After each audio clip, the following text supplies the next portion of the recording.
ਵਾਹਿਗੁਰੂ। ਗੋਬਿੰਦ ਗੋਬਿੰਦ ਗੋਬਿੰਦ ਸੰਗ ਨਾਮ ਦਿਓ ਮਨ ਲੀਨਾ। ਆੜ ਦਾਮ ਕੋ ਛਿਪਰੋ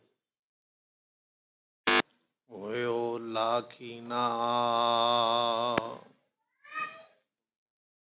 ਬੁਨਨਾ ਤਨਨਾ ਤਿਆਗ ਕੈ ਪ੍ਰੀਤ ਚਰਨ ਕਬੀਰਾ। ਨੀਚ ਕੁਲਾ ਜੁਲਾਹਰਾ ਵਾਹਿਗੁਰੂ। ਭਇਓ ਗੁਣੀ ਗਹੀਰਾ। ਵਾਹਿਗੁਰੂ। ਰਵਿਦਾਸ ਢਵੰਤਾ ਢੋਰ ਨੀਤ ਤਿਨ ਤਿਆਗੀ ਮਾਇਆ। ਪ੍ਰਗਟ ਹੋਆ ਸਾਧ ਸੰਗ ਹਰ ਦਰਸ਼ਨ ਪਾਇਆ। ਰਵਿਦਾਸ ਢਵੰਤਾ ਢੋਰ ਨੀਤ ਤਿਨ ਤਿਆਗੀ ਮਾਇਆ। ਪ੍ਰਗਟ ਹੋਆ ਸਾਧ ਸੰਗ ਹਰ ਦਰਸ਼ਨ ਪਾਇਆ। ਭੈਨ ਨਾਈ ਬੁਤਕਾਰੀਆ ਉਹ ਘਰ ਘਰ ਸੁਣਿਆ। ਹਿਰਦੈ ਵਸਿਆ ਪਾਰ ਬ੍ਰਹਮ ਭਗਤਾਂ ਮਹਿ ਗਣਿਆ। ਇਹ ਬਿਦ ਸੁਣ ਕੇ ਜਟਰੋ ਉਠ ਭਗਤੀ ਲਾਗਾ। ਮਿਲੈ ਪ੍ਰਤੱਖ ਗੁਸਈਆ ਧੰਨਾ ਵਡ ਭਾਗਾ। ਸੁਕੋ ਟਲ ਗੁਰ ਸੇ ਅਹਨਿਸ ਸਹਿਜ ਦਰਸ਼ਨ ਪਰਸੈ। ਜਨਮ ਮਰਨ ਦੁਖ ਦਰਸ਼ਨ ਪਰਸੈ ਗੁਰੂ ਕੈ। ਜਨਮ ਮਰਨ ਦੁਖ ਜਾਏ। ਸਤਿਗੁਰ ਦਿਸ਼ ਤੇ ਰੱਖੋ ਭਰੋਸਾ ਚਿਨ ਮਹਿ ਲਖੋ ਵਾਦ ਸੰਤੋਸ਼ਾ। ਆਪ ਕਰੋ ਕੇਤਕ ਦਿਨ ਡੇਰਾ ਕਹਿਓ ਨ ਮਾਨੋ ਲਿਓ ਦ੍ਰਿਗ ਹੇਰਾ। ਵਾਹਿਗੁਰੂ ਜੀ ਕਾ ਖਾਲਸਾ ਵਾਹਿਗੁਰੂ ਜੀ ਕੀ ਫਤਿਹ। ਜੁਗੋ ਜੁਗ ਅਟਲ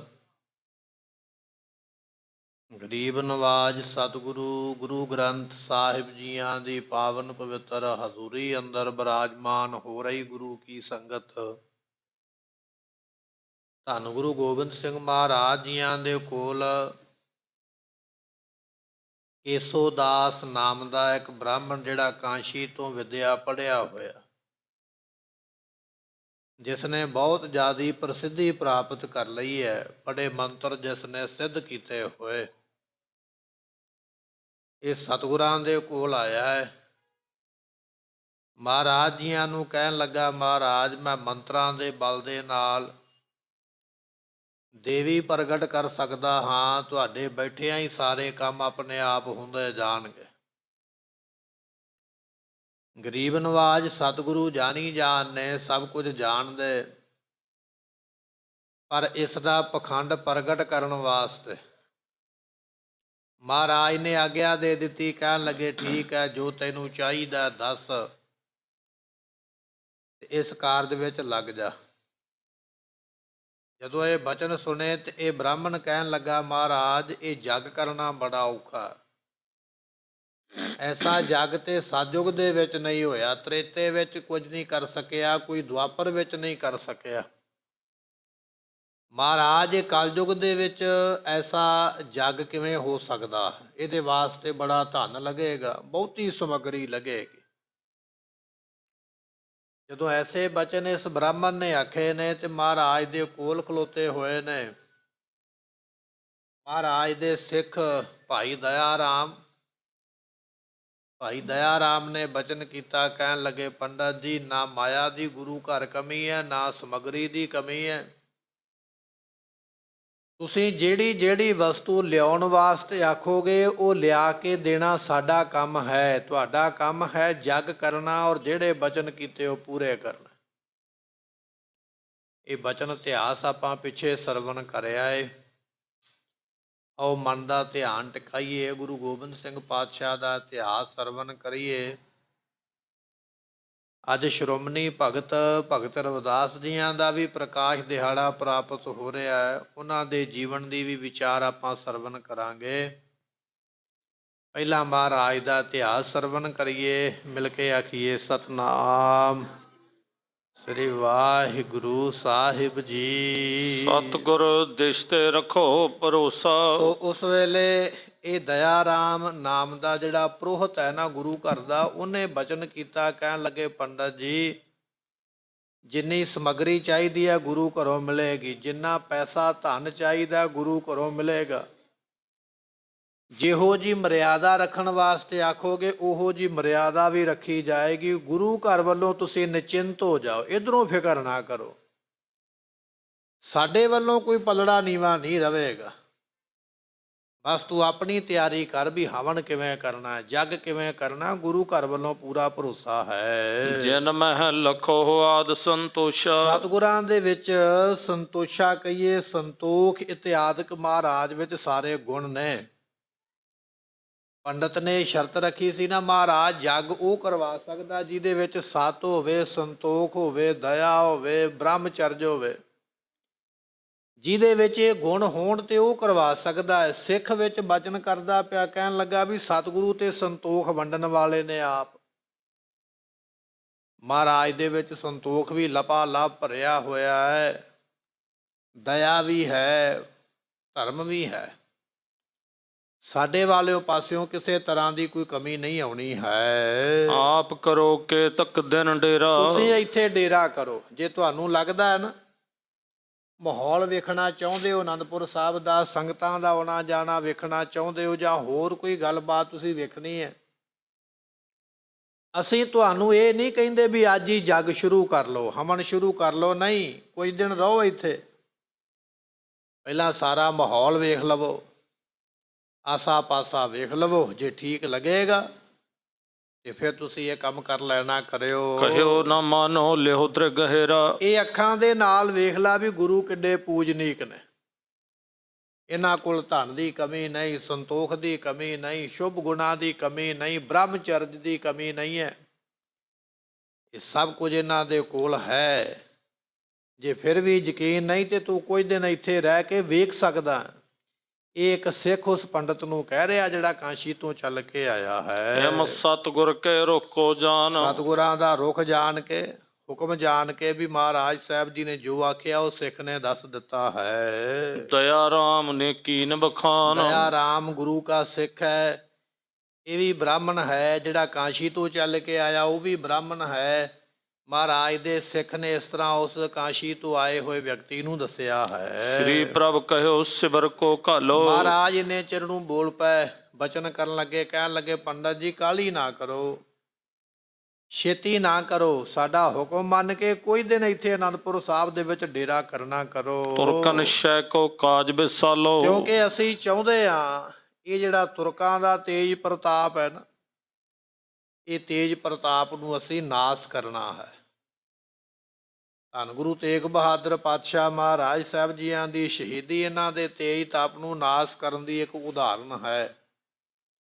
ਤੇ ਸਤਿਗੁਰੂ ਬਚਨ ਕਰ ਰਹੇ ਨੇ, ਕਹਿਣ ਲੱਗੇ ਵੀ ਇਹਨਾਂ ਦੇ ਰਾਜ ਦਾ ਜਿੰਨਾ ਜ਼ਿਆਦਾ ਪ੍ਰਤਾਪ ਹੈ ਉਸ ਨੂੰ ਘੱਟ ਕਰਨਾ ਹੈ। ਜੋ ਤੁਮ ਕਾਂਖੋ ਭਾਖੋ ਜੈਸੇ। ਜੋ ਜੋ ਤੈਨੂੰ ਚਾਹੀਦਾ ਦੱਸ ਵੀ ਚਾਹੀਦਾ ਕੀ ਹੈ, ਜਗ ਵਾਸਤੇ ਹਵਨ ਵਾਸਤੇ ਕੀ ਚਾਹੀਦਾ ਸਾਨੂੰ ਦੱਸਣਾ ਕਰ। ਪੂਰਨ ਸਭ ਤਿਆਰੀ ਹੋਏ ਤੈਸੇ। ਤੇ ਸਾਰੀ ਤਿਆਰੀ ਹੋਵੇਗੀ। ਅਸੀਂ ਛੇਤੀ ਤੋਂ ਛੇਤੀ, ਜਲਦੀ ਤੋਂ ਜਲਦੀ ਸਾਰਾ ਸਮਾਨ ਮੰਗਾ ਕੇ ਤੇਰੇ ਸਾਹਮਣੇ ਰੱਖ ਦਿਆਂਗੇ। ਜਿਹੜੀਆਂ ਵਸਤੂਆਂ ਚਾਹੀਦੀਆਂ ਹਵਨ ਵਾਸਤੇ, ਜਗ ਵਾਸਤੇ ਦੱਸਣਾ ਕਰ। ਹੋਤ ਪ੍ਰਾਤ ਧਨ ਤੁਮਹਿ ਦਿਖਾਵੇ। ਤੇ ਤੈਨੂੰ ਧਨ ਵੀ ਭਰ ਭਰ ਕੇ ਥੈਲੀਆਂ ਧਨ ਦੇਵਾਂਗੇ। ਜਿਹੜਾ ਉੱਤੇ ਖਰਚਾ ਆਉਣਾ, ਜਿੰਨਾ ਤੈਨੂੰ ਚਾਹੀਦਾ ਸੀ ਦੇ ਦਿੰਦੇ ਹਾਂ। ਸਕਲ ਸੌਜ ਤਤਕਾਲ ਤੇ ਅਨਾਵਹਿ। ਸਾਰੀਆਂ ਵਸਤੂਆਂ ਛੇਤੀ ਨਾਲ ਮੰਗਾਵਾਂਗੇ, ਪਰ ਮੰਗਾਵਾਂਗੇ ਉਸ ਵੇਲੇ ਜਦੋਂ ਤੂੰ ਦੱਸੇਂਗਾ ਵੀ ਕੀ ਕੀ ਚਾਹੀਦਾ ਅਪਰ ਹੈ। ਕਹਾਂ ਕਹੀਐ ਤੁਮ ਤਾਈ। ਹੋਰ ਅਸੀਂ ਤੈਨੂੰ ਕੀ ਕਹਿ ਸਕਦੇ ਹਾਂ। ਰਹੋ ਪਰਖਿਐ ਲਖੇ ਸੁਜਾਈ। ਸੋ ਇਸ ਕਰਕੇ ਤੂੰ ਰਹਿ ਸਾਡੇ ਕੋਲ ਤੇ ਪਰਖ ਲਾ ਪਹਿਲਾਂ। ਕੋਈ ਦਿਨ ਸਾਨੂੰ ਵੀ ਪਰਖ ਲੈ, ਕੋਈ ਦਿਨ ਸੰਗਤਾਂ ਦਾ ਮੌਜ ਮੇਲਾ ਵੇਖ ਲੈ, ਤੈਨੂੰ ਪਤਾ ਲੱਗ ਜਾਏਗਾ ਵੀ ਜੋ ਕੋਈ ਤੂੰ ਕਵੇਂਗਾ ਨਾ ਸਭ ਕੁਝ ਤੈਨੂੰ ਇੱਥੋਂ ਮਿਲੇਗਾ।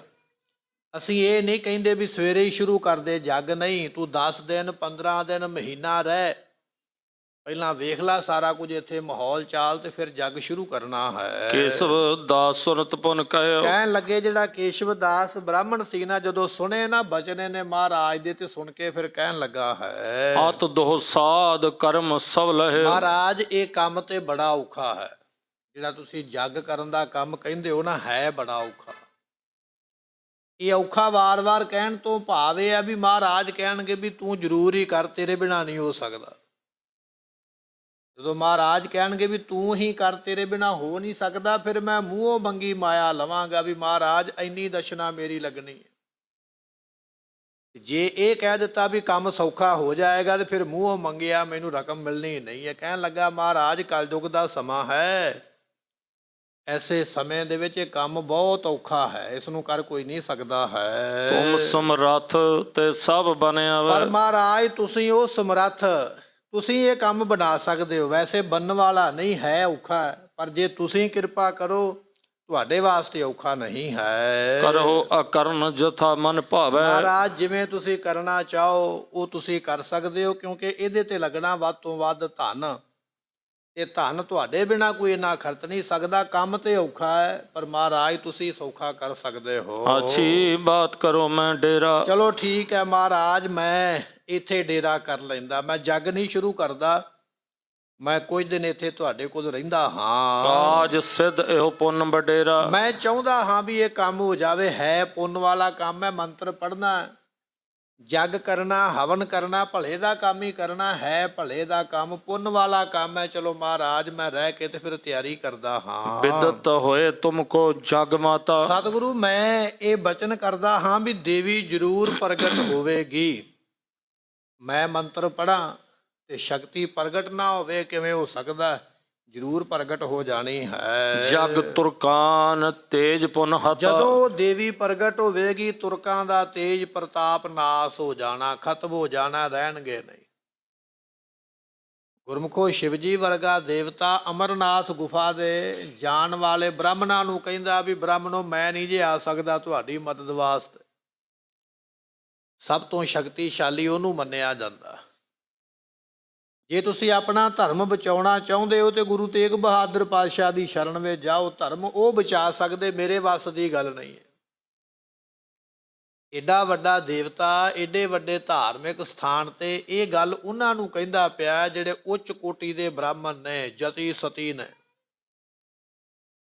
ਪਰ ਇਹ ਦੂਜਾ ਪੰਡਤ ਆ ਗਿਆ ਨਾ ਕਾਸ਼ੀ ਤੋਂ ਚੱਲ ਕੇ, ਦਾਅਵਾ ਕਰਦਾ ਵੀ ਮੈਂ ਪ੍ਰਗਟ ਕਰ ਦਿਆਂਗਾ।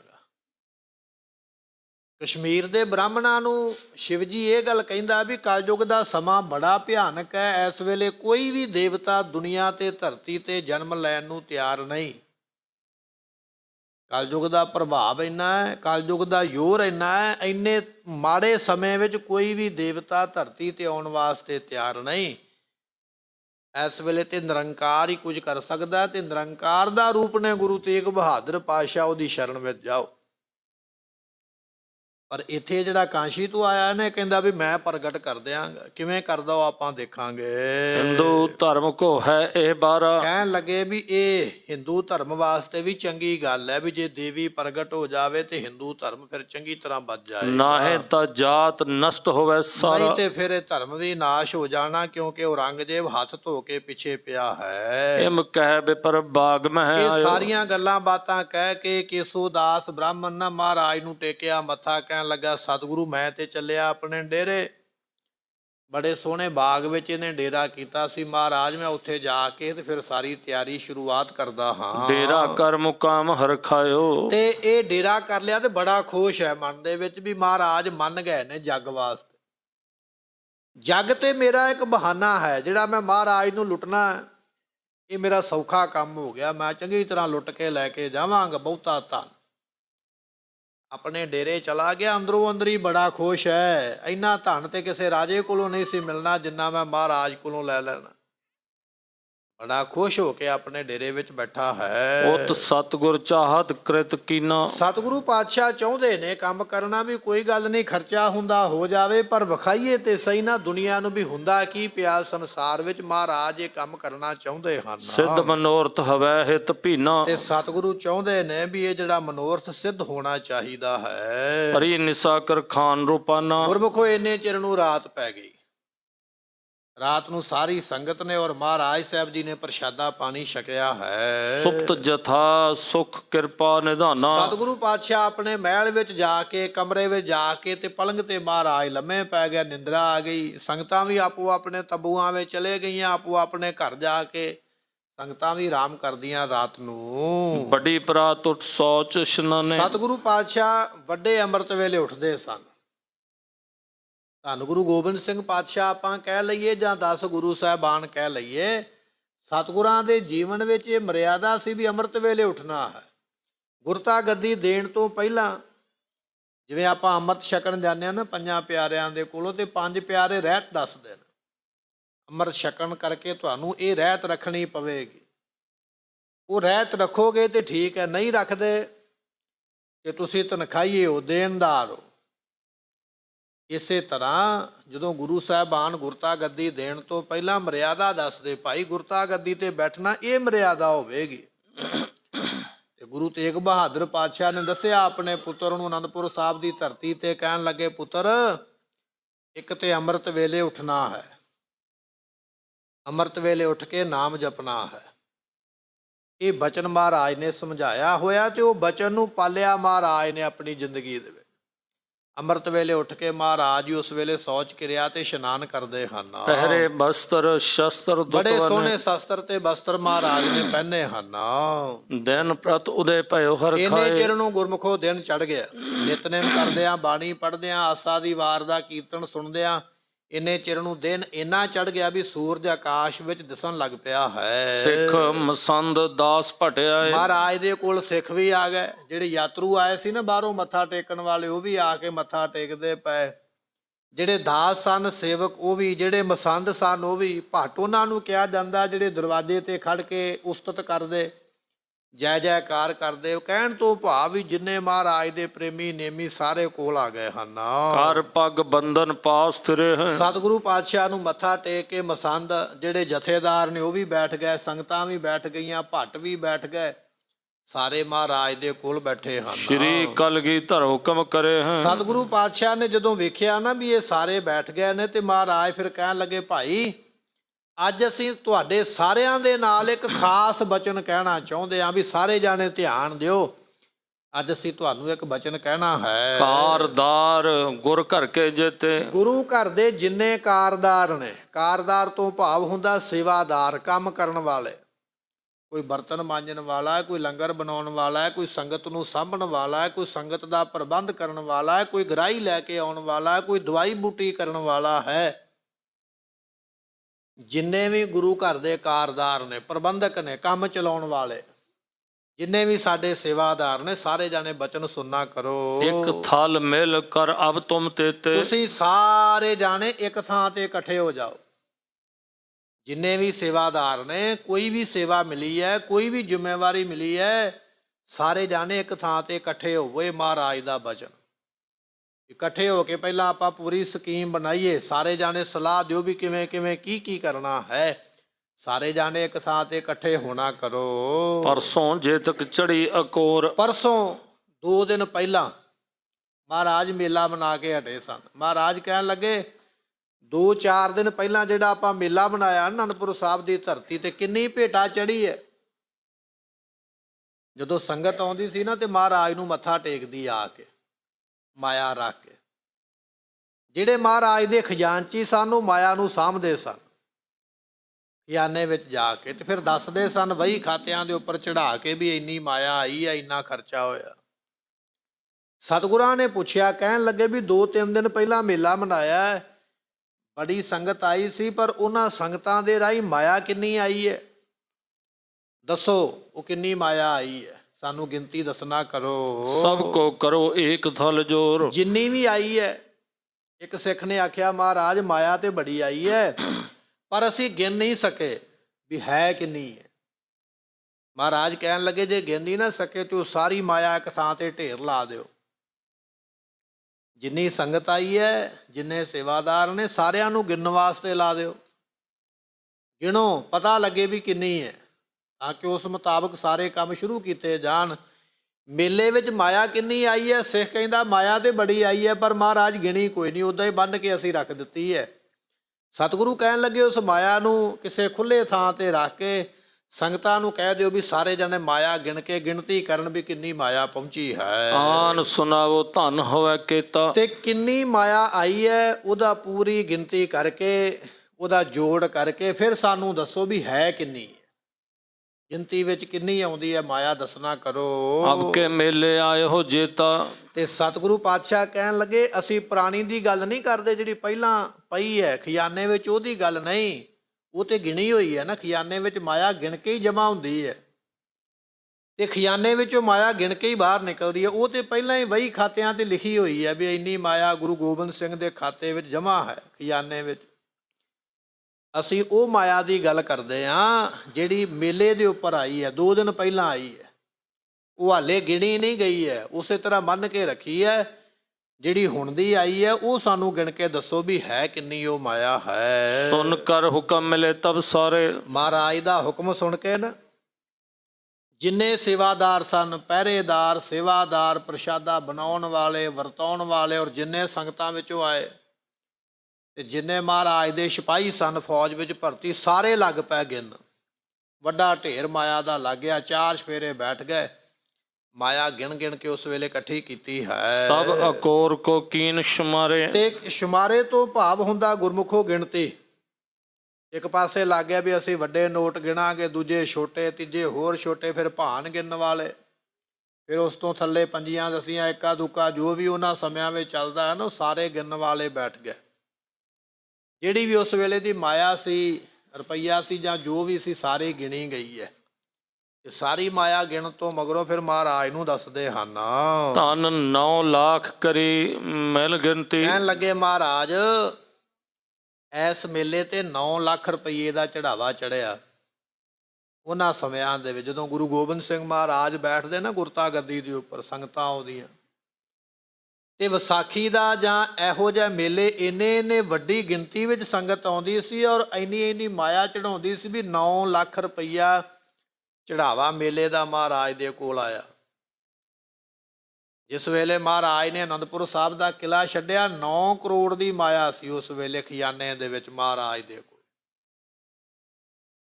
ਜਦੋਂ ਮਹਾਰਾਜ ਨੇ ਆਖਿਆ ਨਾ ਵੀ ਹੁਣ ਅਸੀਂ ਜੰਗ ਲੜਿਆ ਕਰਾਂਗੇ ਤੇ ਫੌਜ ਰੱਖਾਂਗੇ ਆਪਣੇ ਨਾਲ, ਤੇ ਮਸੰਦਾਂ ਨੇ ਆਖਿਆ, ਮਹਾਰਾਜ ਫੌਜ ਰੱਖੋਗੇ ਤੇ ਮਾਇਆ ਕਿੱਥੋਂ ਆਵੇਗੀ? ਫੌਜ ਨੂੰ ਤਨਖਾਹ ਕਿੱਥੋਂ ਦਿਓਗੇ? ਬਸਾਂ ਹੀ ਪ੍ਰਸ਼ਾਦਾ ਪਾਣੀ ਚੱਲਦਾ, ਜਿੰਨੀ ਕੁ ਮਾਇਆ ਆਉਂਦੀ ਹੈ ਗੁਰੂ ਘਰ ਉਹਨਾਂ ਖਰਚਾ ਵੀ ਹੈ ਨਾਲ।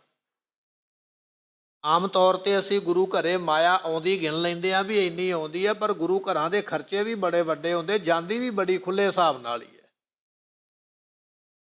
ਮਸੰਦਾਂ ਨੇ ਇਹ ਗੱਲ ਆਖੀ, ਮਹਾਰਾਜ ਫੌਜ ਰੱਖੋਗੇ, ਫੌਜ ਨੂੰ ਤਨਖਾਹ ਦੇਣੀ ਪਵੇਗੀ, ਮਾਇਆ ਅੱਗੋਂ ਉਨੀ ਕੁ ਆਉਂਦੀ ਪਈ ਹੈ, ਤਨਖਾਹ ਕਿਵੇਂ ਦੇਵਾਂਗੇ? ਤੇ ਸਤਿਗੁਰੂ ਕਹਿਣ ਲੱਗੇ, ਤਨਖਾਹ ਦੇਣੀ ਉਹ ਸਾਡਾ ਕੰਮ ਹੈ, ਤੁਹਾਡਾ ਨਹੀਂ। ਅਸੀਂ ਆਪੇ ਪ੍ਰਬੰਧ ਕਰਾਂਗੇ, ਆਪਣੀ ਮਰਜ਼ੀ ਦੇ ਅਸੀਂ ਕੰਮ ਕਰਾਂਗੇ, ਤੁਹਾਡੀ ਸਲਾਹ ਦੀ ਲੋੜ ਨਹੀਂ ਹੈ। ਮਹਾਰਾਜ ਸਾਰਿਆਂ ਨੂੰ ਦੂਜੇ ਰਾਜਿਆਂ ਦੇ ਨਾਲੋਂ ਵੱਧ ਤਨਖਾਹ ਦਿੰਦੇ ਸਨ ਆਪਣੀ ਫੌਜ ਨੂੰ। ਤੇ ਜਦੋਂ ਸਹੁੰਆਂ ਖਾਧੀਆਂ ਨਾ ਇਹਨਾਂ ਨੇ ਵੀ ਮਹਾਰਾਜ ਕਿਲ੍ਹਾ ਛੱਡੋ, ਤੇ ਉਦੋਂ 9 ਕਰੋੜ ਰੁਪਈਆ ਸੀ ਮਹਾਰਾਜ ਦੇ ਖਜ਼ਾਨੇ ਵਿੱਚ। ਖਜ਼ਾਨਚੀ ਨੇ ਆ ਕੇ ਦੱਸਿਆ, ਮਹਾਰਾਜ ਹੀਰੇ ਇਕੱਠੇ ਕਰ ਲਈਏ, ਸੋਨਾ ਚਾਂਦੀ ਜਾਂ ਸੋਨੇ ਦੇ ਬਰਤਨ, ਮੋਤੀ ਜਿੰਨੇ ਵੀ ਨੇ, ਸਾਰੀ ਗਿਣਤੀ 9 ਕਰੋੜ ਦਾ ਇਸ ਵੇਲੇ ਖਜ਼ਾਨਾ ਆਪਣੇ ਕੋਲ ਜਮ੍ਹਾਂ ਹੈ। ਤੇ ਮਹਾਰਾਜ ਜਾਣਦੇ ਸਨ ਵੀ ਅਸੀਂ ਕਿਲ੍ਹਾ ਛੱਡਾਂਗੇ, ਧਨ ਲੈ ਕੇ ਨਿਕਲਾਂਗੇ, ਇਹਨਾਂ ਨੇ ਸਾਡੇ ਤੇ ਹਮਲਾ ਜ਼ਰੂਰ ਕਰਨਾ ਹੈ, ਮਾਇਆ ਖੋਹ ਲੈਣਗੇ ਸੰਗਤ ਦੀ। ਸਤਿਗੁਰੂ ਪਾਤਸ਼ਾਹ ਕਹਿਣ ਲੱਗੇ, ਭਰ ਭਰ ਕੇ ਬੋਰੀਆਂ ਸਾਰੀ ਮਾਇਆ ਸਤਲੁਜ ਦਰਿਆ ਵਿੱਚ ਪਾ ਦਿਓ। ਜਿੰਨਾ ਵੀ ਸੋਨਾ ਹੈ, ਜਿੰਨੇ ਵੀ ਹੀਰੇ ਨੇ, ਚਾਂਦੀ ਹੈ, ਰੁਪਈਏ ਨੇ, ਜੋ ਵੀ ਹੈ ਨਾ, ਬੰਨ੍ਹ ਕੇ ਪੰਡਾਂ ਤੇ ਸੁੱਟ ਦਿਓ ਦਰਿਆ ਦੇ ਵਿੱਚ। ਇਹ ਸਾਡਾ ਖਜ਼ਾਨਾ ਹੈ, ਇੱਥੇ ਜਮ੍ਹਾਂ ਹੋ ਜਾਏਗੀ, ਸਮਾਂ ਆਵੇਗਾ ਅਸੀਂ ਕੱਢ ਲਵਾਂਗੇ। ਇੱਕ ਵਿਅਕਤੀ ਨੇ ਲਿਆ ਕੇ ਮਹਾਰਾਜ ਨੂੰ ਨਗੀਨਾ ਭੇਟ ਕੀਤਾ ਨਾ, ਨਗੀਨਾ ਘਾਟ ਦੀ ਧਰਤੀ ਤੇ, ਬੜਾ ਮਹਿੰਗੇ ਮੁੱਲ ਦਾ। ਸਤਿਗੁਰਾਂ ਨੇ ਮਾੜਾ ਜਿਹਾ ਵੇਖਿਆ, ਚੁੱਕ ਕੇ ਨਦੀ ਵਿੱਚ ਮਾਰਿਆ, ਨਾਲ ਹੀ ਗੋਦਾਵਰੀ ਵਗਦੀ ਪਈ, ਚੁੱਕ ਕੇ ਉਹਦੇ ਵਿੱਚ ਸੁੱਟ ਦਿੱਤਾ। ਸ਼ਾਹੂਕਾਰ ਬੜਾ ਹੈਰਾਨ ਹੋਇਆ, ਇੰਨਾ ਮਹਿੰਗਾ ਨਗੀਨਾ ਲੈ ਕੇ ਆਇਆ। ਮਹਾਰਾਜ ਨੇ ਮੇਰੇ ਨਗੀਨੇ ਵੱਲ ਬਹੁਤਾ ਧਿਆਨ ਨਹੀਂ ਦਿੱਤਾ, ਚੁੱਕ ਕੇ ਪਾਣੀ 'ਚ ਸੁੱਟਦਾ। ਇਹ ਸਾਧ ਲੋਕ ਨੇ, ਸਾਧਾਂ ਨੂੰ ਕੀ ਪਤਾ ਵੀ ਨਗੀਨਾ ਕਿੰਨੇ ਮਹਿੰਗੇ ਮੁੱਲ ਦਾ। ਜੇ ਮੈਂ ਰਾਜੇ ਕਿਸੇ ਨੂੰ ਦਿੰਦਾ ਤੇ ਉਹਨੇ ਖੁਸ਼ ਹੋ ਜਾਣਾ ਸੀ, ਮਹਾਰਾਜ ਨੂੰ ਪਤਾ ਨਹੀਂ ਨਗੀਨੇ ਦਾ ਮੁੱਲ। ਜਦੋਂ ਉਹ ਸ਼ਾਹੂਕਾਰ ਦੇ ਮਨ ਵਿੱਚ, ਉਸ ਧਨਾੜ ਆਦਮੀ ਦੇ ਮਨ ਵਿੱਚ ਗੱਲ ਆਈ ਤੇ ਸਤਿਗੁਰੂ ਜਾਣ ਗਏ। ਮਹਾਰਾਜ ਕਹਿਣ ਲੱਗੇ, ਗੋਦਾਵਰੀ ਦੇ ਵਿੱਚ ਹੱਥ ਮਾਰ। ਹੱਥ ਮਾਰਿਆ ਤੇ ਹੱਥ ਪੂਰਾ ਨਗੀਨਿਆਂ ਨਾਲ ਹੀ ਭਰ ਗਿਆ। ਸਾਰੀ ਗੋਦਾਵਰੀ ਵਿੱਚ ਨਗੀਨੇ ਹੀ, ਜਿਹੜੇ ਰੋਡ ਸਨ, ਪੱਥਰ ਸਨ, ਸਾਰੇ ਨਗੀਨੇ ਹੀ ਦਿਸਣ ਲੱਗ ਪਏ। ਪਾਤਸ਼ਾਹ ਕਹਿਣ ਲੱਗੇ, ਤੂੰ ਆਪਣਾ ਪਛਾਣ ਕੇ ਕੱਢ ਲਾ। ਜਦੋਂ ਵੇਖਿਆ ਨਦੀ ਵਿੱਚ ਨਗੀਨੇ ਹੀ ਤੁਰੇ ਫਿਰਨ, ਹੱਥ ਵਿੱਚ ਬੁੱਕ ਵਿੱਚ ਨਗੀਨੇ ਹੀ ਭਰ ਗਏ। ਮਹਾਰਾਜ ਦੀ ਮਹਿਮਾ ਜਾਣ ਕੇ ਚਰਨੀ ਪੈ ਗਿਆ। ਸਤਿਗੁਰੂ ਕਹਿਣ ਲੱਗੇ, ਉਹ ਭਲਿਆ, ਇਹ ਤੇ ਸਾਡਾ ਖਜ਼ਾਨਾ ਸੀ, ਅਸੀਂ ਤੇਰਾ ਨਗੀਨਾ ਜਿਹੜਾ ਆਪਣੇ ਖਜ਼ਾਨੇ ਵਿੱਚ ਜਮ੍ਹਾਂ ਕੀਤਾ ਸੀ, ਤੇਰੇ ਮਨ ਵਿੱਚ ਆ ਗਿਆ ਵੀ ਸਾਨੂੰ ਤੇ ਨਗੀਨੇ ਬਾਰੇ ਪਤਾ ਹੀ ਨਹੀਂ ਹੈ। ਇਸੇ ਤਰ੍ਹਾਂ ਹੀ ਬਾਦਸ਼ਾਹ ਜਿਹੜਾ ਹੈ, ਉਸਨੇ ਮਹਾਰਾਜ ਨੂੰ ਹੀਰਾ ਭੇਟ ਕੀਤਾ ਸੀ। ਬਹਾਦਰ ਸ਼ਾਹ ਬਾਦਸ਼ਾਹ ਹੀਰਾ ਵੀ ਮਹਾਰਾਜ ਨੇ ਗੋਦਾਵਰੀ ਵਿੱਚ ਪਵਾਇਆ। ਇੱਥੇ 9 ਕਰੋੜ ਰੁਪਈਆ ਸੀ ਉਸ ਵੇਲੇ, ਹੀਰਿਆਂ ਦੇ ਸਮੇਤ, ਚਾਂਦੀ ਸੋਨੇ ਦੇ ਸਮੇਤ। ਮਹਾਰਾਜ ਕਹਿੰਦੇ ਦਰਿਆ ਵਿੱਚ ਪਾ ਦਿਓ, ਸਾਡਾ ਖਜ਼ਾਨਾ ਜਮ੍ਹਾਂ ਹੋ ਜਾਏਗਾ। ਸਮਾਂ ਆਵੇਗਾ ਤੇ ਅਸੀਂ ਆਪੇ ਇਸ ਨੂੰ ਲੈ ਲਵਾਂਗੇ। ਸੋ ਇੰਨਾ ਧਨ ਸੀ ਉਸ ਵੇਲੇ ਜਦੋਂ ਮਹਾਰਾਜ ਨੇ ਅਨੰਦਪੁਰ ਸਾਹਿਬ ਨੂੰ ਛੱਡਿਆ। ਇਹ ਮੇਲਾ ਮਨਾਇਆ ਹੈ। ਮੇਲੇ ਦੇ ਵਿੱਚ 9 ਲੱਖ ਰੁਪਈਆ ਚੜ੍ਹਤ ਚੜ੍ਹੀ ਹੈ। ਗਿਣਨ ਵਾਲਿਆਂ ਨੇ ਗਿਣ ਕੇ ਦੱਸਿਆ ਵੀ ਮਹਾਰਾਜ ਇਸ ਮੇਲੇ ਤੇ ਇੰਨੀ ਮਾਇਆ ਆਪਾਂ ਨੂੰ ਆਈ ਹੈ, ਕਿਉਂਕਿ ਮਹਾਰਾਜ ਨੇ ਹੁਕਮ ਕੀਤਾ ਸੀ ਨਾ ਵੀ ਇਸ ਮੇਲੇ ਦੀ ਗਿਣਤੀ ਕਰਕੇ ਦੱਸੋ ਵੀ ਕਿੰਨੀ ਧਨ, ਕਿੰਨੀ ਮਾਇਆ ਪ੍ਰਾਪਤ ਹੋਈ ਹੈ। ਪ੍ਰਭ ਟਿਗ ਭਨੀ ਜੋਰ ਕਰ ਬਿਨਤੀ। ਸਿੱਖਾਂ ਨੇ ਉਸ ਵੇਲੇ ਹੱਥ ਜੋੜ ਕੇ ਆਖਿਆ, ਮਹਾਰਾਜ ਮਾਇਆ ਦੀ ਗਿਣਤੀ ਹੋ ਗਈ ਹੈ। ਜਿਹੜਾ ਖਜ਼ਾਨੇ ਦਾ ਮਾਲਕ ਸੀ, ਉਸਨੇ ਖਜ਼ਾਨਚੀ ਨੇ ਆ ਕੇ ਦੱਸਿਆ ਵੀ ਮਹਾਰਾਜ ਇੰਨੀ ਮਾਇਆ ਮੈਂ ਵਹੀ ਖਾਤੇ ਦੇ ਉੱਪਰ ਚਾੜ ਦਿੱਤੀ ਹੈ ਵੀ 9 ਲੱਖ ਰੁਪਈਆ ਜਮ੍ਹਾਂ ਹੋ ਗਿਆ ਹੈ। ਸ੍ਰੀ ਮੁਖ ਹੁਕਮ ਕਰਿਓ ਸੁਣ ਲੀਜੈ। ਸਤਿਗੁਰੂ ਪਾਤਸ਼ਾਹ ਮਹਾਰਾਜ ਨੇ ਜਦੋਂ ਸੁਣਿਆ ਨਾ, ਹੁਕਮ ਬੇਨਤੀ ਸੁਣੀ ਹੈ, ਤੇ ਮਹਾਰਾਜ ਨੇ ਹੁਕਮ ਕੀਤਾ ਜਿਹੜਾ 9 ਲੱਖ ਰੁਪਈਆ ਆਇਆ ਹੈ ਉਹਦੇ ਬਾਰੇ ਫਿਰ ਸੁਣਨਾ ਕਰੋ। ਸਕਲ ਕੋਸ਼ ਮਹਿ ਜਮ੍ਹਾਂ ਕਰੀਜੈ। ਇਹ ਸਾਰੀ ਦੀ ਸਾਰੀ ਮਾਇਆ ਸਾਡੇ ਖਜ਼ਾਨੇ ਵਿੱਚ ਜਮ੍ਹਾਂ ਕਰਾ ਦਿਓ। ਇਹ ਖਰਚਣੀ ਨਹੀਂ ਹੈ, ਖਰਚਣ ਵਾਸਤੇ ਹੋਰ ਮਾਇਆ ਦੇਵਾਂਗੇ। ਇਹ ਮਾਇਆ ਇਹਦੇ ਵਿੱਚੋਂ ਖਰਚਣੀ ਨਹੀਂ, ਇਹ ਸਾਰੀ ਮਾਇਆ ਖਜ਼ਾਨੇ ਵਿੱਚ ਜਮ੍ਹਾਂ ਕਰ ਦੇਣਾ ਕਰੋ। ਸੰਗਤ ਅਰਮ ਸੰਦ ਜਿਸ ਦੇਸ਼। ਮਹਾਰਾਜ ਨੇ ਦੂਜਾ ਬਚਨ ਕੀਤਾ, ਕਹਿਣ ਲੱਗੇ ਮਾਇਆ ਕਾਫੀ ਨਹੀਂ ਹੈ। ਜਿੱਥੇ ਜਿੱਥੇ ਸਾਡੀਆਂ ਸੰਗਤਾਂ ਰਹਿੰਦੀਆਂ ਨੇ, ਜਿੱਥੇ ਜਿੱਥੇ ਮਸੰਦ ਰਹਿੰਦੇ ਨੇ, ਜਥੇਦਾਰ ਰਹਿੰਦੇ ਨੇ, ਉਹਨਾਂ ਸਾਰੇ ਜਥੇਦਾਰਾਂ ਜਾਂ ਮਸੰਦਾਂ ਨੂੰ ਨਹਿ ਆਏ ਸੋ ਲਖੋ ਅਸ਼ੇਸ਼। ਜਿਹੜੇ ਨਹੀਂ ਆਏ ਮੇਲੇ ਤੇ, ਜਿਹੜੇ ਤੇ ਆ ਗਏ ਨੇ ਉਹ ਤੇ ਆਪਣੀ ਪੂੰਜੀ ਜਮ੍ਹਾਂ ਕਰਾ ਗਏ ਨੇ, ਪਰ ਕੁਝ ਮਸੰਦ ਨੇ ਮੇਲੇ ਤੇ ਨਹੀਂ ਆਏ, ਆ ਨਹੀਂ ਸਕੇ, ਉਹਨਾਂ ਦੇ ਕੋਲ ਉੱਥੇ ਮਾਇਆ ਪਈ ਹੈ। ਜਾਂ ਕੁਝ ਸੰਗਤਾਂ ਨੇ ਜਿਹੜੀਆਂ ਮੇਲੇ ਵਿੱਚ ਨਹੀਂ ਆਈਆਂ। ਬੇਨਤੀ ਹੈ ਭਾਈ, ਬੱਚਾ ਜਿਹਦੇ ਨਾਲ ਵੀ ਹੈ, ਬੱਚਾ ਤੇ ਬੱਚਾ ਹੈ, ਪਰ ਮਾਂ-ਬਾਪ ਤੇ ਨਹੀਂ ਨਾ ਨਾਲ ਬਚੇ। ਚੁੱਪ ਦਾ ਦਾਨ ਬਖਸ਼ਿਆ ਕਰੋ। ਕਥਾ ਦੀ ਲੜੀ ਟੁੱਟਦੀ ਹੈ, ਧਿਆਨ ਟੁੱਟ ਜਾਂਦਾ। ਫਿਰ ਪੜੋ।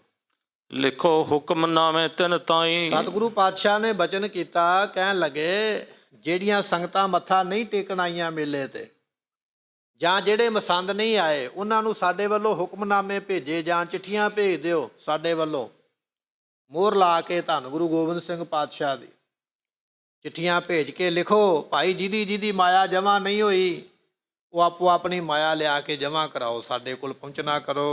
ਗੁਰ ਧਨ ਸਗਰੇ ਦੇਹੋ ਪੁਚਾਈ। ਗੁਰੂ ਦਾ ਧਨ ਕੋਈ ਵੀ ਆਪਣੇ ਕੋਲ ਨਾ ਰੱਖੇ। ਜਿੰਨੇ ਵੀ ਮਸੰਦ ਨੇ, ਜਿੱਥੇ ਜਿੱਥੇ ਬੈਠੇ ਨੇ ਜਥੇਦਾਰ, ਜਿੰਨੀ ਮਾਇਆ ਜਮ੍ਹਾਂ ਹੋ ਗਈ ਹੈ ਉਹ ਲੈ ਆਓ। ਜਿੰਨੀ ਹਾਲੇ ਇਕੱਠੀ ਕਰਨੀ ਹੈ, ਗ੍ਰਾਹੀ ਕਰਨੀ ਹੈ, ਉਹ ਗ੍ਰਾਹੀ ਕਰਕੇ ਸੰਗਤਾਂ ਨੂੰ ਲੈ ਕੇ ਮਾਇਆ ਗੁਰੂ ਘਰੇ ਪਹੁੰਚਾਉਣਾ ਕਰੋ। ਜੇਤਕ ਸਿੱਖ ਸੰਗਤ ਅਵ ਆਏ, ਜਿੰਨੀਆਂ ਸੰਗਤਾਂ ਆ ਗਈਆਂ ਨੇ ਮੱਥਾ ਟੇਕਣ ਵਾਸਤੇ, ਜਿਹੜੀਆਂ ਆਈਆਂ ਹੋਈਆਂ ਹਨ, ਕਰੋ ਵਿਸਰਜਨ ਦੇ ਸਰੂਪਾਏ। ਇਹਨਾਂ ਸੰਗਤਾਂ ਨੂੰ ਵਿਦਾ ਕਰ ਦਿਓ। ਹੁਕਮ ਹੋਇਆ ਮਹਾਰਾਜ ਦਾ, ਜਿਹੜੀ ਸੰਗਤ ਮੇਲੇ ਤੇ ਆ ਗਈ ਹੈ, ਇਹਨਾਂ ਸਾਰਿਆਂ ਨੇ ਦਰਸ਼ਨ ਕਰ ਲਏ ਨੇ, ਇਹਨਾਂ ਨੂੰ ਸਿਰੋਂ ਪਾਓ ਦਿਓ, ਇਹਨਾਂ ਨੂੰ ਜਾਣ ਦਿਓ। ਜਿਹੜੀਆਂ ਹੋਰ ਸੰਗਤਾਂ ਨੇ ਉਹਨਾਂ ਨੂੰ ਸੁਨੇਹ ਭੇਜੋ ਵੀ ਆਓ ਭਾਈ। ਕੁਝ ਸੰਗਤਾਂ ਉਹ ਹੁੰਦੀਆਂ ਜਿਹੜਾ ਮੇਲਾ ਵੇਖਣਾ ਚਾਹੁੰਦੀਆਂ, ਬਹੁਤੇ ਲੋਕ ਹੋਣਗੇ ਮੇਲਾ ਵੇਖਾਂਗੇ। ਕੁਝ ਉਹ ਹੁੰਦੀਆਂ ਵੀ ਮੇਲਾ ਖਤਮ ਹੋ ਜਾਏ, ਬਾਅਦ ਵਿੱਚ ਜਾਵਾਂਗੇ, ਆਰਾਮ ਨਾਲ ਦਰਸ਼ਨ ਪਾਣੀ ਕਰਾਂਗੇ, ਭੋਜਨ ਪ੍ਰਸ਼ਾਦਾ ਛਕਾਂਗੇ। ਦੋ ਤਰ੍ਹਾਂ ਦੇ ਲੋਕ ਨੇ ਨਾ।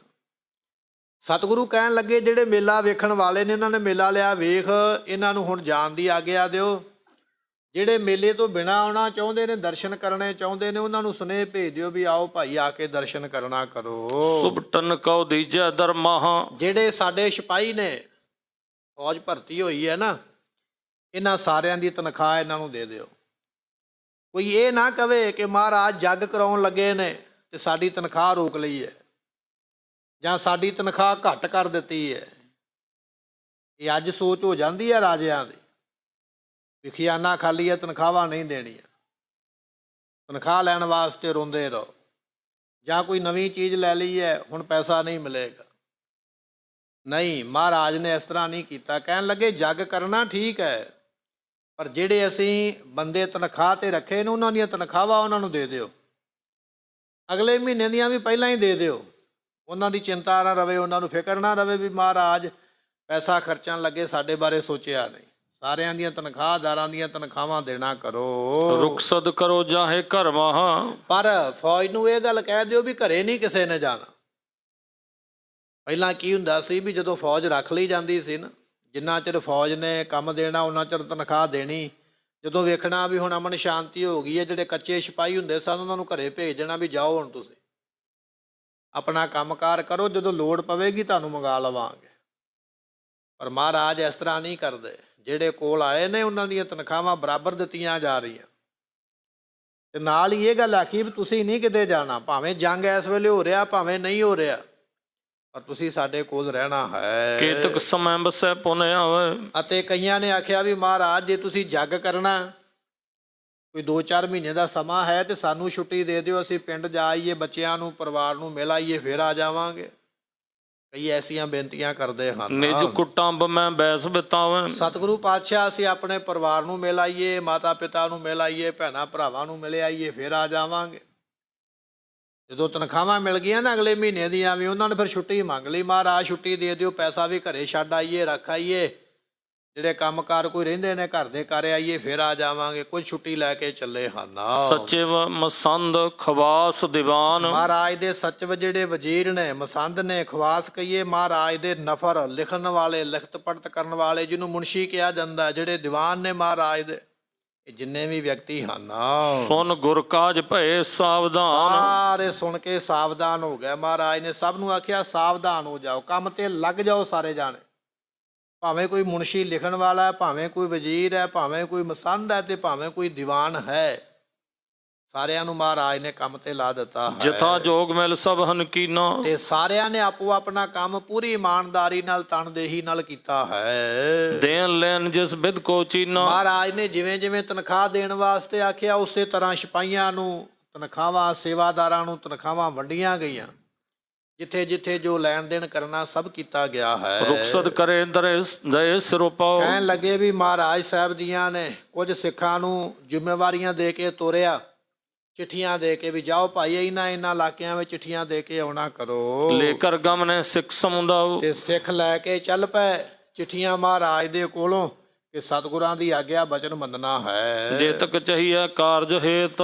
ਸੋ ਜਿੰਨੀ ਕੁ ਮਾਇਆ ਚਾਹੀਦੀ ਹੈ ਕੰਮ ਵਾਸਤੇ, ਉਹ ਮਾਇਆ ਮਹਾਰਾਜ ਨੇ ਪਾਸੇ ਕਰਵਾ ਦਿੱਤੀ। ਪੁੱਛ ਲਿਆ ਖਜ਼ਾਨਚੀ ਨੂੰ ਕਿੰਨਾ ਖਰਚਾ ਹੁੰਦਾ ਮਹੀਨੇ ਦਾ, ਉਹਨੇ ਦੱਸਿਆ ਮਹਾਰਾਜ ਇੰਨਾ ਖਰਚਾ ਹੁੰਦਾ। ਕਹਿਣ ਲੱਗੇ 6 ਮਹੀਨਿਆਂ ਦੀ ਮਾਇਆ ਕੱਢ ਕੇ ਵੱਖਰੀ ਰੱਖ ਲਾ, ਇਹਦੇ ਵਿੱਚੋਂ ਖਰਚਾ ਕਰਨਾ, ਪਰ ਜਿਹੜੀ ਜਮ੍ਹਾਂ ਪਈ ਹੈ ਉਹਦੇ ਵਿੱਚੋਂ ਨਹੀਂ ਰੁਪਈਆ ਖਰਚਣਾ। ਇਸ ਤਰ੍ਹਾਂ ਮਹਾਰਾਜ ਨੇ ਪੈਸੇ ਰਖਵਾਏ ਹਨ। ਕਹਿ ਸਤਿਗੁਰ ਸੋ ਰਖੇ ਨਿਕੇਤ। ਤੇ ਸਤਿਗੁਰੂ ਪਾਤਸ਼ਾਹ ਜੀਆਂ ਨੇ ਕੁਝ ਮਾਇਆ ਆਪਣੇ ਖਜ਼ਾਨੇ ਵਿੱਚ ਤੇ ਉੱਥੇ ਕੋਈ ਸਿਪਾਹੀ ਲਾਏ ਹਨ। ਸਭ ਵਿਦ ਸੁਚਿਤ ਹੋਏ ਗੁਸਾਈ। ਮਹਾਰਾਜ ਸਾਰੇ ਤਰੀਕਿਆਂ ਦੇ ਨਾਲ ਬੜੇ ਸਾਵਧਾਨ ਹੋਏ ਹਨ। ਪਠਿਓ ਸਿੱਖ ਦੇ ਜਲੀਨ ਬੁਲਾਈ। ਮਹਾਰਾਜ ਨੇ ਫਿਰ ਜਦੋਂ ਮਾਇਆ ਦੀ ਗਿਣਤੀ ਕਰ ਲਈ ਵੀ 9 ਲੱਖ ਰੁਪਈਆ ਜਮਾ ਹੋ ਗਿਆ, ਸਿੱਖ ਨੂੰ ਭੇਜਿਆ, ਕਹਿਣ ਲੱਗੇ ਉਹ ਜਿਹੜਾ ਬਾਗ ਦੇ ਵਿੱਚ ਬ੍ਰਾਹਮਣ ਬੈਠਾ, ਜਾਓ ਉਹਨੂੰ ਬੁਲਾ ਕੇ ਲਿਆਉਣਾ ਕਰੋ। ਆਸ਼ਿਖਵਾਦ ਆਨ ਕਰਦੀ। ਇੰਨੇ ਚਿਰ ਨੂੰ ਬ੍ਰਾਹਮਣ ਆ ਗਿਆ ਮਹਾਰਾਜ ਦੇ ਕੋਲ, ਮੱਥਾ ਟੇਕ ਕੇ ਸਤਿਗੁਰੂ ਜੀਆਂ ਨੂੰ ਉਸ ਵੇਲੇ ਅਵਨ ਸਿੰਧ ਵਿੱਚ ਜੇਤਕ ਲੀਸ। ਕਹਿਣ ਲੱਗੇ ਵੀ ਇਸ ਨੇ ਆ ਕੇ ਮੱਥਾ ਟੇਕਿਆ ਤੇ ਸਮੁੰਦਰ ਨੇ ਜਿਤਨੀ ਕੁ ਧਰਤੀ ਆਪਣੇ ਵਸ ਲਈ ਹੋਈ ਹੈ, ਭਾਵ ਸਾਰੀ ਧਰਤੀ ਦੇ ਉੱਪਰ ਤਿਸ ਮੈਂ ਤਪੋ ਤੇਜ ਅਤ ਤੈਕੈ। ਸਤਿਗੁਰੂ ਪਾਤਸ਼ਾਹ ਜੀਆਂ ਦਾ ਤੇਜ ਪ੍ਰਤਾਪ ਵੱਧਦਾ ਪਿਆ। ਜਿੰਨੀ ਧਰਤੀ ਸਮੁੰਦਰ ਦੇ ਵਿੱਚ ਹੈ ਉੱਥੇ ਤੇ ਕੋਈ ਨਹੀਂ ਵੱਸਦਾ, ਪਰ ਜਿੰਨੀ ਸਮੁੰਦਰ ਤੋਂ ਬਾਹਰ ਹੈ ਨਾ, ਉਹ ਭਾਵੇਂ ਦੇਸ਼ ਕੋਈ ਵੀ ਹੋਵੇ, ਟਾਪੂ ਕੋਈ ਵੀ ਹੋਵੇ, ਉੱਥੇ ਉੱਥੇ ਗੁਰੂ ਗੋਬਿੰਦ ਸਿੰਘ ਮਹਾਰਾਜ ਦਾ ਤੇਜ ਪ੍ਰਤਾਪ ਸੰਗਤਾਂ ਦੇ ਉੱਪਰ ਹੈ, ਤੇਜ ਪ੍ਰਭਾਵ ਹੈ। ਜਿਮ ਬ੍ਰਿਖ ਰਾਸ਼ ਬਿਖੈ ਰਵ ਐਕੈ। ਕਹਿਣ ਲੱਗੇ ਬ੍ਰਿਖਮ ਨਾਮ ਦੀ ਰਾਸ਼ੀ ਹੈ। ਸਾਡੀਆਂ ਰਾਸ਼ੀਆਂ ਹੁੰਦੀਆਂ 12 ਰਾਸ਼ੀਆਂ ਮੰਨੀਆਂ ਜਾਂਦੀਆਂ, ਜਿਵੇਂ ਤੁਲਾ ਹੈ, ਸਿੰਘ ਹੈ, ਕੁੰਭ ਹੈ, ਇਹ ਰਾਸ਼ੀਆਂ ਦੇ ਨਾਮ ਨੇ। ਜਿਹੜੀ ਬ੍ਰਿਖਮ ਨਾਮ ਦੀ ਰਾਸ਼ੀ ਹੈ ਨਾ, ਕਹਿਣ ਲੱਗੇ ਉਹਦੇ ਵਾਂਗ ਬੈਠਿਓ ਨਿਕਟ ਬੇਪਰ ਬਾਰ ਗੁਰ ਕੇ। ਜਿਹੜੀ ਬ੍ਰਿਖਮ ਰਾਸ਼ੀ ਹੈ ਨਾ, ਇਸ ਨੂੰ ਬੜਾ ਗਰਮ ਮੰਨਿਆ ਜਾਂਦਾ, ਕਿਉਂਕਿ ਇਹ ਜਿਹੜੀ ਰਾਸ਼ੀ ਹੈ ਨਾ, ਸੂਰਜ ਇਹਦੇ ਵਿੱਚ ਉਦੋਂ ਆਉਂਦਾ ਜਦੋਂ ਜੇਠ ਦਾ ਮਹੀਨਾ ਹੁੰਦਾ। ਇਹ ਜੇਠ ਦੇ ਮਹੀਨੇ ਗਰਮੀ ਹੁੰਦੀ ਹੈ। 12 ਰਾਸ਼ੀਆਂ 12 ਮਹੀਨੇ, ਵੱਖ-ਵੱਖ ਰਾਸ਼ੀਆਂ 'ਚ ਸੂਰਜ ਪ੍ਰਵੇਸ਼ ਕਰਦਾ। ਕਹਿਣ ਲੱਗੇ ਜਿਵੇਂ ਬ੍ਰਿਖਮ ਰਾਸ਼ੀ ਨੂੰ ਬੜਾ ਤੇਜ ਮੰਨਿਆ ਜਾਂਦਾ ਹੈ, ਧੰਨ ਗੁਰੂ ਗੋਬਿੰਦ ਸਿੰਘ ਪਾਤਸ਼ਾਹ ਜੀ ਇਸੇ ਤਰ੍ਹਾਂ ਆਪ ਜੀ ਦਾ ਤੇਜ ਪ੍ਰਤਾਪ ਹੈ। ਉਚਰੇ ਤਬੈ ਮਨੋਰਥ ਉਰ ਕੇ। ਜਿਹੜਾ ਵੀ ਮਨੋਰਥ ਕਰਦਾ ਉਹ ਮਨੋਰਥ ਪੂਰੇ ਹੁੰਦੇ ਹਨ। ਦਿਜ ਜੋ ਸੌਜ ਲਖਾਵੋ ਸਾਰੀ। ਮਹਾਰਾਜ ਨੇ ਇੱਕ ਮੁਨਸ਼ੀ ਕੋਲ ਬਿਠਾਇਆ, ਦੂਜੇ ਬੰਨੇ ਬ੍ਰਾਹਮਣ ਬੈਠਾ। ਸਤਿਗੁਰੂ ਕਹਿਣ ਲੱਗੇ ਬ੍ਰਾਹਮਣ ਕੇਸੋ ਦਾਸ, ਜੱਗ ਵਾਸਤੇ ਕਿਹੜੀ ਕਿਹੜੀ ਸਮੱਗਰੀ ਚਾਹੀਦੀ ਹੈ? ਮੈਂ ਮੁਨਸ਼ੀ ਬਿਠਾਇਆ, ਲਿਖਾ ਕੀ ਚਾਹੀਦਾ। ਜਿੰਨੀ ਚਾਹੀਦੀ ਹੈ ਉਹਦੇ ਤੋਂ 4 ਗੁਣਾ ਵੱਧ ਮੰਗਾਉਣੀ ਹੈ। ਮੰਨ ਲਓ ਵੀ ਕਿਲੋ ਚੀਜ਼ ਚਾਹੀਦੀ ਹੈ, ਕਿਲੋ ਨਹੀਂ ਮੰਗਾਉਣੀ ਹੈ, ਉਹਦੇ ਤੋਂ 2 ਗੁਣਾ 3 ਗੁਣਾ ਵੱਧ ਮੰਗਾਉਣੀ ਹੈ। ਮੁੜ ਕੇ ਟਾਈਮ ਦੀ ਟਾਈਮ ਤੇ ਇਹ ਨਾ ਕਹਿ ਦੇਵੀ ਵੀ ਆਹ ਮੁੱਕ ਗਈ ਆ, ਦੁਬਾਰਾ ਲੈ ਕੇ ਆਓ। ਮਿਸਤਰੀ ਲਾ ਲਈਏ ਨਾ ਘਰ ਬਣਾਉਣ ਵਾਸਤੇ, ਮਿਸਤਰੀ ਦੱਸਦਾ ਕੁਝ ਹੋਰ ਹੈ, ਇੰਨਾ ਕੁ ਖਰਚਾ, ਇੰਨਾ ਕੁ ਸੀਮੈਂਟ ਹੋਵੇਗਾ, ਇੰਨੀਆਂ ਕੁ ਇੱਟਾਂ, ਇੰਨੀ ਕੁ ਬਜਰੀ, ਪਰ ਜਿੰਨਾ ਚਿਰ ਉਹ ਮਿਸਤਰੀ ਕੰਮ ਮੁਕੰਮਲ ਨਹੀਂ ਨਾ ਕਰਦਾ, ਕਈ ਗੁਣਾ ਵੱਧ ਲਵਾ ਦਿੰਦਾ। ਸਾਰਾ ਦਿਨ ਬਾਜ਼ਾਰ ਹੀ ਤੋਰ ਛੱਡਦਾ ਵੀ ਹੁਣ ਆਹ ਲੈ ਆਓ, ਹੁਣ ਆਹ ਲੈ ਆਓ, ਹੁਣ ਆਹ ਲੈ ਆਓ। ਸਤਿਗੁਰੂ ਪਾਤਸ਼ਾਹ ਕਹਿਣ ਲੱਗੇ ਤੂੰ ਵੀ ਨਾ ਏਦਾਂ ਕਰੀ ਵੀ ਇੱਕਰੀ ਸਮੱਗਰੀ ਮੰਗਾ ਲਵੇਂ, ਅਸੀਂ ਜੱਗ ਸ਼ੁਰੂ ਕਰਾ ਦਈਏ ਤੇ ਤੂੰ ਆਖੇ ਵੀ ਮਹਾਰਾਜ ਹੁਣ ਆਹ ਚੀਜ਼ ਮੁੱਕ ਗਈ ਆ, ਜਾਓ ਲੈ ਕੇ ਆਓ। ਚੀਜ਼ ਮਿਲੇ ਨਾ ਟਾਈਮ ਦੀ ਟਾਈਮ, ਤੂੰ ਆਖੇ ਵੀ ਜੱਗ ਜਿਹੜਾ ਇਹਦੇ ਵਿੱਚ ਤੇ ਰੁਕਾਵਟ ਪੈ ਗਈ ਹੈ ਤੇ ਜੱਗ ਹੁਣ ਹੋ ਨਹੀਂ ਸਕਦਾ, ਏਦਾਂ ਨਹੀਂ ਹੋਵੇਗਾ। ਜਿੰਨੀ ਸਮੱਗਰੀ ਚਾਹੀਦੀ ਹੈ ਉਹਦੇ ਤੋਂ ਵੱਧ ਮੰਗਾ, 2 ਗੁਣਾ ਵੱਧ, 3 ਗੁਣਾ ਵੱਧ ਮੰਗਾ, ਸੰਕੋਚ ਨਾ ਕਰ, ਮਾਇਆ ਅਸੀਂ ਲਾਵਾਂਗੇ, ਦੱਸ ਕੀ ਚਾਹੀਦਾ ਹੈ। ਅਮਰ ਕਰਨ ਕੀ ਆਹੁਤ ਵਾਰੀ। ਤੇ ਜਿੰਨੀਆਂ ਵੀ ਆਹੂਤੀਆਂ ਦੇਣੀਆਂ ਨੇ ਉਹ ਸਾਰੀਆਂ ਆਹੂਤੀਆਂ ਵਾਸਤੇ ਸਮੱਗਰੀ ਮੰਗਵਾ ਲਓ। ਜਦੋਂ ਮਹਾਰਾਜ ਨੇ ਬਚਨ ਆਖਿਆ ਨਾ, ਤੇ ਬ੍ਰਾਹਮਣ ਗਿਣਦਾ ਪਿਆ ਮਨ ਦੇ ਵਿੱਚ ਵੀ ਸਤਿਗੁਰੂ ਜੇ ਸਮੱਗਰੀ ਵਾਸਤੇ ਇੰਨਾ ਧਨ ਖਰਚਦੇ ਪਏ ਤੇ ਫਿਰ ਮੈਨੂੰ ਕਿੰਨਾ ਦੇਣਗੇ। ਆਪਣੀ ਗਿਣਤੀ ਵਿੱਚ ਪੈ ਗਿਆ। ਇਹ ਕਿਹੜੀਆਂ ਕਿਹੜੀਆਂ ਸਮੱਗਰੀਆਂ ਲਿਖਵਾਉਂਦਾ ਹੈ ਜੱਗ ਦੇ ਵਾਸਤੇ, ਸਤਿਗੁਰੂ ਕਿਵੇਂ ਮੰਗਾਉਣਗੇ, ਔਰ ਇਹ ਆਪਣੀ ਮਿਹਨਤਾਨਾ ਆਪਣਾ ਕਿੰਨਾ ਮੰਗੇਗਾ ਵੀ ਮਹਾਰਾਜ ਇੰਨੀ ਮਾਇਆ ਮੈਨੂੰ ਦਿਓ ਦਛਨਾ। ਇਹ ਆਪਾਂ ਅਗਲੇ ਦੀਵਾਨ ਵਿੱਚ ਬਚਨ ਸਰਵਣ ਕਰਾਂਗੇ।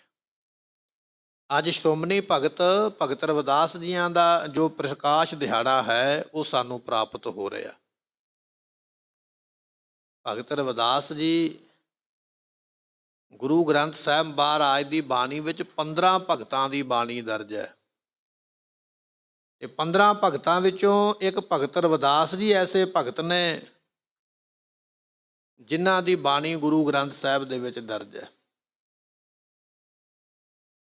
40 ਸ਼ਬਦ ਭਗਤ ਰਵਿਦਾਸ ਦੇ ਗੁਰੂ ਗ੍ਰੰਥ ਸਾਹਿਬ ਦੀ ਬਾਣੀ ਵਿੱਚ ਸ਼ਸ਼ੋਭਤ ਨੇ, ਸੁਭਾਏਮਾਨ ਨੇ। 1377 ਜਾਂ 78 ਦਾ ਇਹਨਾਂ ਦਾ ਜਨਮ ਲਿਖਿਆ ਭਗਤ ਰਵਿਦਾਸ ਜੀ ਦਾ। 1377-78 ਦੇ ਵਿੱਚ ਕਾਂਸ਼ੀ ਦੇ ਵਿੱਚ ਸੰਤੋਖ ਦਾਸ ਜੀ ਪਿਤਾ ਦਾ ਨਾਮ ਹੈ। ਭਾਈ ਸੰਤੋਖ ਦਾਸ ਇਹਨਾਂ ਦੇ ਪਿਤਾ ਸਨ, ਜਿਨ੍ਹਾਂ ਦੇ ਗ੍ਰਹਿ ਵਿਖੇ ਭਗਤ ਰਵਿਦਾਸ ਜੀ ਦਾ ਜਨਮ ਹੋਇਆ ਅਤੇ ਚਮਿਆਰ ਜਾਤੀ ਦੇ ਨਾਲ ਸੰਬੰਧ ਰੱਖਦੇ ਸਨ। ਇਸ ਕਰਕੇ ਲੋਕ ਬੜੀ ਨਫ਼ਰਤ ਕਰਦੇ ਸਨ। ਜਿਸ ਵੇਲੇ ਭਗਤ ਰਵਿਦਾਸ ਜੀ ਦੁਨੀਆ 'ਤੇ ਆਏ, ਉਦੋਂ ਛੂਤ ਛਾਤ ਜਾਤ ਪਾਤ ਦਾ ਇੰਨਾ ਜ਼ਿਆਦਾ ਬੋਲਬਾਲਾ ਸੀ, ਜੇ ਕਿਸੇ ਨੀਵੀਂ ਜਾਤ ਵਾਲੇ ਨੂੰ ਬਾਜ਼ਾਰ ਵੀ ਜਾਣਾ ਪੈਂਦਾ ਨਾ ਸਮਾਨ ਲੈਣ ਵਾਸਤੇ, ਤੇ ਉਹਨੂੰ ਆਪਣੇ ਹੱਥਾਂ ਵਿੱਚ ਇੱਕ ਟੱਲੀ ਫੜਨੀ ਪੈਂਦੀ, ਇੱਕ ਹੱਥ ਵਿੱਚ ਛਾਪਾ ਲੱਕੜ ਦੀ ਇੱਕ ਸੋਟੀ ਸਮੇਤ ਪੱਤਿਆਂ ਦੇ ਫੜਨੀ ਪੈਂਦੀ। ਇਹ ਬ੍ਰਾਹਮਣਾਂ ਨੇ ਕਾਨੂੰਨ ਬਣਾਇਆ ਸੀ ਵੀ ਜੇ ਕਿਸੇ ਨੀਵੀਂ ਜਾਤ ਵਾਲੇ ਨੇ ਬਾਜ਼ਾਰ ਵਿੱਚ ਕੋਈ ਸਮਾਨ ਲੈਣ ਜਾਣਾ, ਇੱਕ ਹੱਥ ਵਿੱਚ ਘੰਟੀ ਫੜ ਕੇ ਟੱਲੀ ਫੜ ਕੇ ਲੈ ਕੇ ਜਾਵੇ, ਇੱਕ ਹੱਥ ਵਿੱਚ ਰੁੱਖ ਦੀ ਸੋਟੀ ਤੋੜ ਕੇ ਸਮੇਤ ਪੱਤਿਆਂ ਦੇ ਲੈ ਕੇ ਜਾਵੇ। ਕਾਹਦੇ ਵਾਸਤੇ? ਬਾਜ਼ਾਰ ਵਿੱਚ ਟੱਲੀ ਵਜਾਉਂਦਾ, ਘੰਟੀ ਵਜਾਉਂਦਾ ਜਾਵੇ, ਤਾਂ ਕਿ ਜੇ ਕੋਈ ਉੱਚੀ ਜਾਤ ਵਾਲਾ ਬਾਜ਼ਾਰ ਦੇ ਵਿੱਚ ਖਲੋਤਾ ਹੈ, ਉਹਨੂੰ ਪਤਾ ਲੱਗ ਜਾਵੇ ਵੀ ਇੱਧਰੋਂ ਨੀਵੀਂ ਜਾਤ ਵਾਲਾ ਆ ਗਿਆ, ਉਹ ਆਸੇ ਪਾਸੇ ਹੋ ਜਾਵੇ, ਮੱਥੇ ਨਾ ਲੱਗ ਸਕੇ। ਤੇ ਸੋਟੀ ਤਾਂ ਹੱਥ ਵਿੱਚ ਫੜਨੀ ਹੈ ਵੀ ਸੋਟੀ ਦੇ ਨਾਲ ਜਦੋਂ ਤੁਰਨਾ ਤੇ ਪਿਛਲੇ ਬੰਨੇ ਉਹ ਛਾਪਾ ਫੇਰਦੇ ਜਾਣਾ ਵੀ ਪੈਰਾਂ ਦੇ ਨਿਸ਼ਾਨ ਕਿਤੇ ਰਹਿ ਨਾ ਜਾਣ ਮਿੱਟੀ ਦੇ ਉੱਪਰ, ਤਾਂ ਕਿ ਉਹਦੇ ਪੈਰ ਦੇ ਉੱਪਰ ਕਿਸੇ ਉੱਚੀ ਜਾਤ ਵਾਲੇ ਦਾ ਪੈਰ ਨਾ ਆ ਜਾਵੇ। ਇਹ ਉਸ ਵੇਲੇ ਦੇ ਜਾਤ ਅਭਿਮਾਨੀ ਲੋਕਾਂ ਨੇ ਕਾਨੂੰਨ ਬਣਾਏ ਸਨ। ਜਿਸ ਵੇਲੇ ਭਗਤ ਰਵਿਦਾਸ ਵਰਗਿਆਂ ਨੇ, ਭਗਤ ਕਬੀਰ ਸਾਹਿਬ ਵਰਗਿਆਂ ਨੇ ਆਵਾਜ਼ ਬੁਲੰਦ ਕੀਤੀ ਹੈ ਨਾ, ਜੋ ਤੂੰ ਬ੍ਰਾਹਮਣ ਬ੍ਰਾਹਮਣੀ ਜਾਇਆ ਤੋ ਆਨ ਬਾਟ, ਤੁਮ ਕਤ ਬ੍ਰਾਹਮਣ ਹਮ ਕਤ ਸੂਦ, ਹਮ ਕਤ ਲੋਹੂ ਤੁਮ ਕਤ ਦੂਧ। ਬਚਨ ਆਉਂਦੇ ਨਾ, ਇਹ ਲਲਕਾਰਿਆ ਉਹਨਾਂ ਨੇ ਵੀ ਦੱਸ ਤੂੰ ਬ੍ਰਾਹਮਣ ਕਿਵੇਂ ਆ ਤੇ ਮੈਂ ਨੀਵਾਂ ਕਿਵੇਂ ਆ। ਜਨਮ ਵੀ ਇੱਕੋ ਤਰ੍ਹਾਂ ਹੁੰਦਾ ਹੈ ਤੇ ਖੂਨ ਵੀ ਸਾਰਿਆਂ ਦੇ ਇੱਕੋ ਜਿਹਾ, ਸਰੀਰ ਦੇ ਅੰਗ ਵੀ ਇੱਕੋ ਜਿਹਾ ਨੇ, ਰੋਟੀ ਪਾਣੀ ਖਾਣ ਦਾ ਤਰੀਕਾ ਸਾਰਾ ਹੀ ਇੱਕੋ ਜਿਹਾ, ਫਿਰ ਤੂੰ ਵੱਡਾ ਕਿਵੇਂ ਤੇ ਮੈਂ ਛੋਟਾ ਕਿਵੇਂ। ਇੰਨੀ ਨਫ਼ਰਤ ਕਰਦੇ ਨੇ ਲੋਕ। ਇੱਕ ਵੇਲੇ ਇੱਕ ਰਾਣੀ ਨੇ ਕੁਝ ਪੰਡਤਾਂ ਨੂੰ ਬੁਲਾ ਲਿਆ ਭੋਜਨ ਛਕਾਉਣ ਵਾਸਤੇ।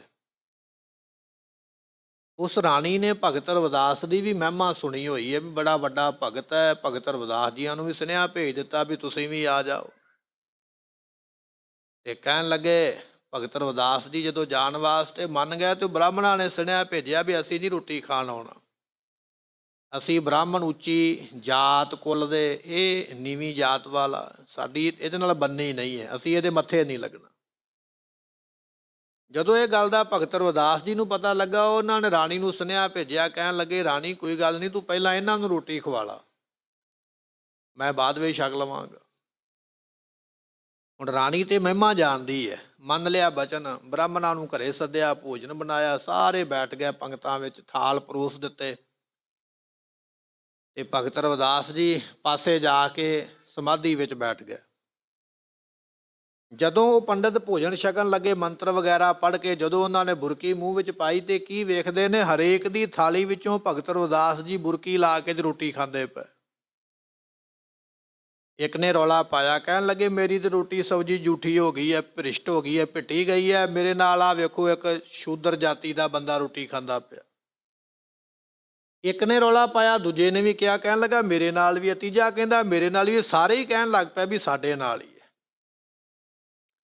ਰਾਣੀ ਮਹਿਮਾ ਜਾਣ ਗਈ ਵੀ ਇਹ ਭਗਤ ਜੀ ਦਾ ਪ੍ਰਤਾਪ ਹੈ।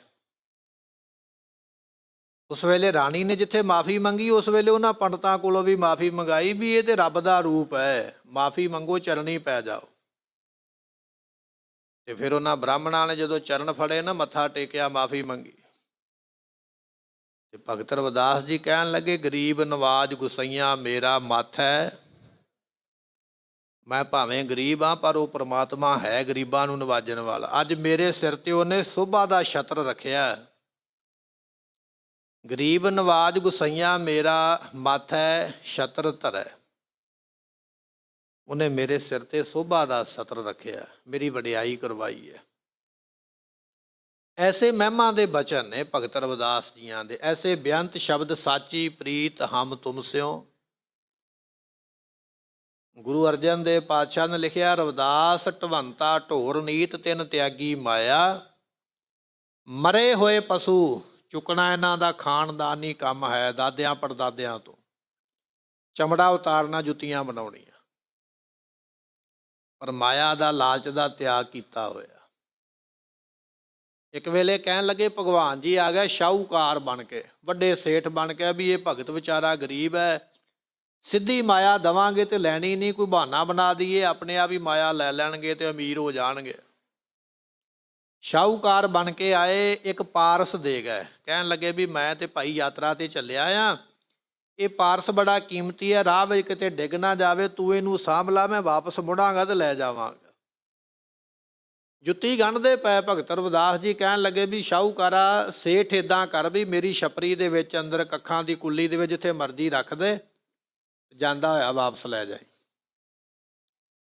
ਉਹ ਸ਼ਾਹੂਕਾਰ ਨੇ ਬੰਨਿਆ ਕੱਪੜੇ ਦੇ ਵਿੱਚ ਤੇ ਝੁੱਗੀ ਦੀ ਛੱਤ ਵਿੱਚ ਕੱਖਾਂ ਦੇ ਵਿੱਚ ਰੱਖ ਦਿੱਤਾ ਤੇ ਚਲੇ ਗਿਆ। ਮਹੀਨਾ 2 ਮਹੀਨੇ ਲੰਘ ਗਏ। ਜਦੋਂ ਉਹ ਸ਼ਾਹੂਕਾਰ ਵਾਪਸ ਆਇਆ ਤੇ ਮਨ ਵਿੱਚ ਸੋਚਦਾ ਆਉਂਦਾ ਵੀ ਭਗਤ ਨੇ ਉਹ ਪਾਰਸ ਕੱਢ ਲਿਆ ਹੋਵੇਗਾ, ਲੋਹੇ ਨੂੰ ਲਾਇਆ ਹੋਵੇਗਾ, ਲੋਹੇ ਦਾ ਸੋਨਾ ਬਣਾ ਲਿਆ ਹੋਵੇਗਾ, ਸੋਨਾ ਵੇਚ ਕੇ ਅਮੀਰ ਹੋ ਗਿਆ ਹੋਵੇਗਾ, ਮਹਿਲ ਪਾ ਲਏ ਹੋਣਗੇ, ਮਾਇਆ ਬਹੁਤੀ ਕੋਲ ਹੋਵੇਗੀ, ਊਠ ਘੋੜੇ ਬੱਧੇ ਹੋਣਗੇ, ਜੁੱਤੀਆਂ ਗੰਢਣ ਦਾ ਕੰਮ ਛੱਡਿਆ ਹੋਵੇਗਾ ਤੇ ਬੜੀ ਅਮੀਰੀ ਨਾਲ ਠਾਠ ਬਾਠ ਨਜ਼ਾਰੇ ਲੈ ਰਿਹਾ ਹੋਵੇਗਾ। ਜਦੋਂ ਸ਼ਾਹੂਕਾਰ ਵਾਪਸ ਆਇਆ, ਕੀ ਵੇਖਦਾ ਭਗਤ ਰਵਿਦਾਸ ਜੀ ਉਸੇ ਤਰ੍ਹਾਂ ਹੀ ਜੁੱਤੀਆਂ ਫਿਰ ਗੰਢਦੇ ਪਏ, ਉਹੀ ਹੀ ਛਪਰੀ ਛੰਨ ਕੱਖਾਂ ਦੀ, ਉਹੀ ਕੰਮ। ਤੇ ਸ਼ਾਹੂਕਾਰ ਨੇ ਆ ਕੇ ਪੁੱਛਿਆ, ਕਹਿਣ ਲੱਗੇ ਜੀ ਤੁਹਾਨੂੰ ਇੱਕ ਪਾਰਸ ਦੇ ਕੇ ਗਿਆ ਸੀ, ਉਹ ਕਿੱਥੇ ਰੱਖਿਆ?